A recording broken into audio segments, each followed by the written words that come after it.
ऐसी कि जब से आप अपने पर्सन से दूर गए हो, तब से उनको एहसास होने लगा है कि उन्होंने आपको बहुत हर्ट किया है। जाने अनजाने में नहीं, बल्कि जानबूझकर भी आपकी फीलिंग्स को नज़रअंदाज करा है और ये सोचकर उनको बहुत बुरा लग रहा है। व्यूअर, आप अपने पर्सन को विजुलाइज करिए और मैं आपके और आपके पर्सन के लिए कार्ड स्प्रेड करता हूँ।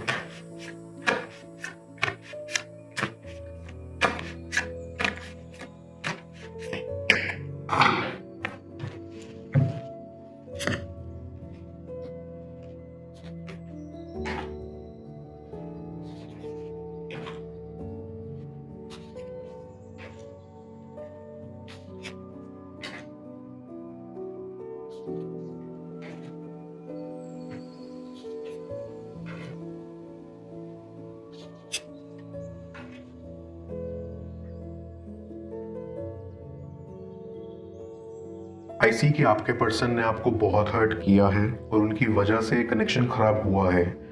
उनके एक्शंस ही ऐसे थे जिससे आपके बिहेवियर में बदलाव आता गया।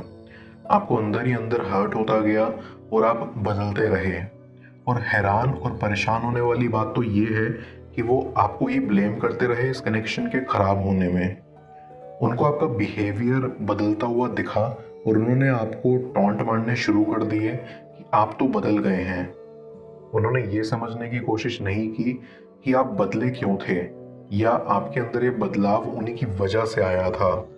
और कनेक्शन के ख़त्म होने के दुख से ज़्यादा आपको इस चीज़ का ज़्यादा दुख है कि वो कभी आपको समझ नहीं पाए और ना ही कभी समझने की कोशिश की।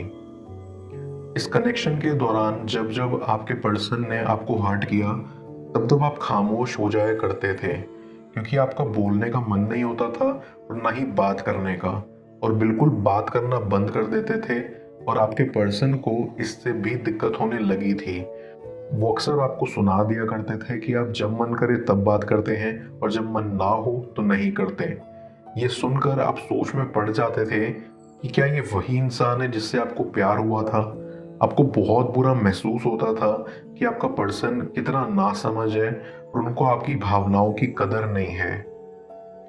आई फील कि आपका पर्सन किसी थर्ड पार्टी से इन्फ्लुएंस होता था और इस वजह से आपको इनसिक्योरिटी फील होती थी।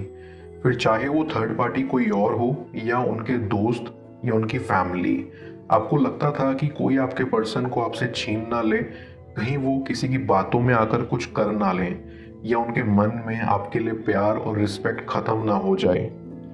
ये सब विचारों से आप घिरे रहते थे और इसी वजह से आपकी मेंटल हेल्थ भी खराब होती जा रही थी।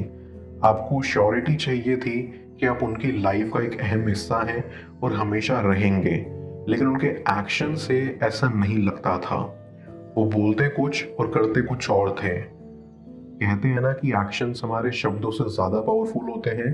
तो इसी को मद्देनज़र रखते हुए आपने अंदर ही अंदर ये मन बना लिया था कि आप उनसे दूर हो जाएंगे, लेकिन शायद भगवान को कुछ और मंजूर था। आपके मन में वो दूर जाने वाली भावना हमेशा के लिए टिकी नहीं, क्योंकि आप हमेशा अपने पर्सन का अच्छा चाहते थे। आप चाहते थे कि वो लाइफ में आगे बढ़े और किसी से इन्फ्लुएंस ना होकर सिर्फ आप पर फोकस बनाए रखें। आपको उनकी बहुत परवाह थी और कभी कभी आप बहुत ज़्यादा डर जाया करते थे कि जब कभी वो आपका कॉल नहीं उठाते थे या घर देर से पहुंचते थे, आप अक्सर हड़बड़ाहट में आकर उनके दोस्तों को कॉल मिला दिया करते थे कि कहीं आपको कुछ हुआ तो नहीं, आप ठीक तो है ना। माना कि आपकी परवाह बहुत सच्ची थी, लेकिन आपके पर्सन को ये भी रास नहीं आई। उनको प्रॉब्लम होने लगी थी कि आप उनके दोस्तों को कॉल क्यों कर रहे हैं। उनको ऐसा लगता था कि आप उन्हें एक दूध पीता बच्चा समझते हैं, जो कि वो नहीं है। लेकिन आपकी इंतज़ार की पीड़ा वो जान नहीं पाए और फिर आपको ऐसा लगने लगा कि आप बेफालतू में ही उनकी इतनी फिक्र करते हैं। फिक्र करना बंद कर देना चाहिए। लेकिन आज भी आप उनकी फिक्र करते हैं, अफसोस उनको पता नहीं। ऐसी धीरे धीरे चीज़ें और ख़राब होती गई। आपके पर्सन को कई चीज़ों का लाइफ में एडिक्शन भी था। वो अक्सर अपने एडिक्शन में ही रहते थे और आप हमेशा उनको उस एडिक्शन से रोकते थे, लेकिन वो आपकी बात नहीं सुनते थे। आपको बहुत बुरा महसूस होता था। आपको ऐसे लगने लगा था कि आपकी इम्पोर्टेंस उनकी लाइफ से खोती जा रही है और आप ये नहीं देख पा रहे थे। या तो आप चाहते थे कि वो अपने आप को बदल लें या आप उनसे दूर चले जाएं। आई कैन सेंस कि आप अकेले में रोते थे क्योंकि आपके ऊपर घर की रिस्पॉन्सिबिलिटी थी, तो आपको लगता था कि आपको किसी को परेशान भी नहीं करना है। आपके ऊपर बहुत जिम्मेदारियां थी और आप उनको बहुत बखूबी तरह से निभा रहे थे, बिना किसी को ये आभास दिलाए कि आप अंदर ही अंदर कितने टूटे जा रहे हैं। इवन आपके पर्सन को कभी ये नहीं पता लग पाया कि आप अकेले में रोते हो, और अगर आप उनके सामने रोते भी थे तो भी उनको कोई फर्क नहीं पड़ता था। उनको सिर्फ अपने फ्रेंड्स की पड़ी थी। आई सी आप काफी स्ट्रॉन्ग नेचर के हो and I respect that. I sense कि फिर कुछ समय बाद आप उनसे दूर चले गए और आप अभी उनसे अलग हो। ये सेपरेशन जरूरी भी था आप दोनों के लिए, ताकि आपको अपने लिए वक्त मिल सके, आप अपने जख्म भर सको और थोड़ा ब्रेक ले सको, और आपके पर्सन को ये रियलाइज करने के लिए कि उन्होंने कितनी बड़ी गलती की है और वो कितने बड़े नासमझ रहे हैं। ये सिर्फ जब इंसान एक दूसरे से दूर हो तो ही जान सकता है, क्योंकि दूरियों के बढ़ने से ही प्यार भी बढ़ता है। आपको उम्मीद भी है कि आपका पर्सन आपसे माफी मांगने आएगा, लेकिन दूसरी साइड आप अपने आप से भी लड़ते रहते हैं कि आपको उनको अपनी जिंदगी में वापस लाना है या नहीं। आप अंदर से ये भी जानते हैं कि आपकी नाराजगी कुछ वक्त की है, जब तक आपकी फ्रस्ट्रेशन उतर नहीं जाती, क्योंकि आप अभी उनके लिए फील करते हो और चाहते हो कि उनके मन में आपके लिए जो प्यार कहीं खो गया था वो वापस आ जाए और वो आपकी वैल्यू समझ पाए। मैं कार्ड्स को क्लैरिफाई करता हूँ, तब तक आप प्रॉपर एनर्जी एक्सचेंज के लिए इस रीडिंग को लाइक कर दें, और पर्सनल रीडिंग के लिए आप मुझे ऊपर दिख रहे व्हाट्सएप नंबर पर अप्रोच कर सकते हैं।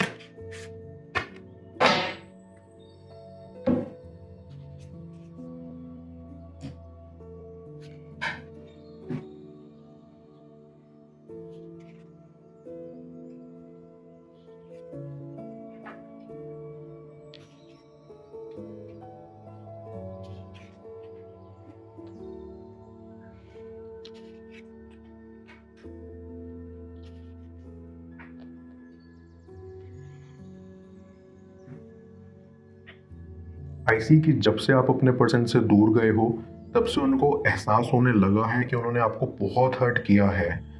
जाने अनजाने में नहीं, बल्कि जानबूझकर भी आपकी फीलिंग्स को नज़रअंदाज करा है, और ये सोचकर उनको बहुत बुरा लग रहा है। आई फील कि किसी और ने भी उनको वैसे ही हर्ट किया जैसे उन्होंने आपको किया था, तो इसीलिए वो अब ज़्यादा महसूस कर पा रहे हैं आपके दर्द को। उनको तो ये भी नहीं मालूम कि अभी आप कहाँ और किस हालत में हैं, और वो जानना चाहते हैं कि क्या आप ठीक हैं, और ये शायद वो अपने किसी दोस्त के जरिए पता लगाने की कोशिश कर सकते हैं। लेकिन इतना ज़रूर है कि उन्हें आपकी परवाह अब होने लगी है। उनको अपने आप पर बहुत गुस्सा आने लगा है। उनको ऐसा लगता है कि उन्होंने इतना कीमती इंसान कैसे खो दिया। जैसे हर कीमती चीज़ की कदर हमें उसके खोने के बाद ही पता लगती है, ठीक वैसे ही आपकी कदर उनको महसूस हो रही है। उनको अपनी हरकतों से नफरत हो गई है। उनको ऐसा लगता है कि उनकी बेतुकी करतूतों की वजह से आप उनसे दूर चले गए, इसीलिए अब वो अपने स्वभाव को बदलने की कोशिश कर रहे हैं। उन्होंने अपना एडिक्शन भी कम कर दिया है। अब वो धार्मिक कार्यों में रुचि लेने लग गए हैं और स्पिरिचुअल जगहों पर विजिट करते हैं। अब उनकी बेताबी आपको मिलने की बहुत बढ़ रही है और वो चाहते हैं कि आपसे जल्द से जल्द मुलाकात हो। आई फील उन्होंने अपने आप को काफी बदल लिया है। वो पहले जैसे नहीं रहे।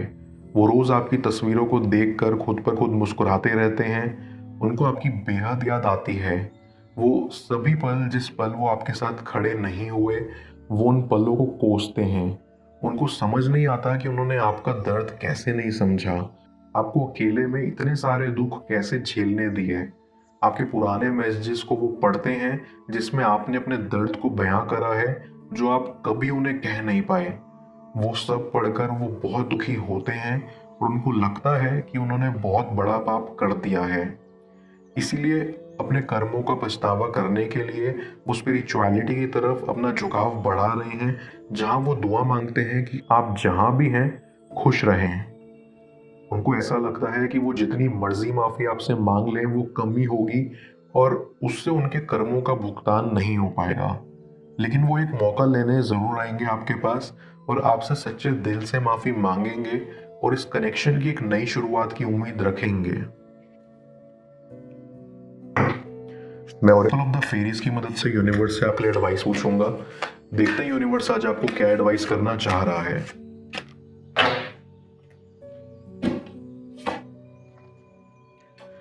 Wish wisely. ये फेरी आपको गाइड करना चाहती है कि सब कुछ मैनिफेस्ट करने के बजाय आपको स्पेसिफिकली सिर्फ एक चीज मैनिफेस्ट करने पर फोकस करना चाहिए जो कि आपके दिल के सबसे करीब है और सबसे इंपॉर्टेंट है। आपको अपनी विशेस एक वाइज पर्सन की तरह चुननी है और उस विश को मैनिफेस्ट करने के साथ साथ उस डायरेक्शन में प्रैक्टिकल कदम भी बढ़ाना है ताकि यूनिवर्स उस चीज को नोटिस कर पाए।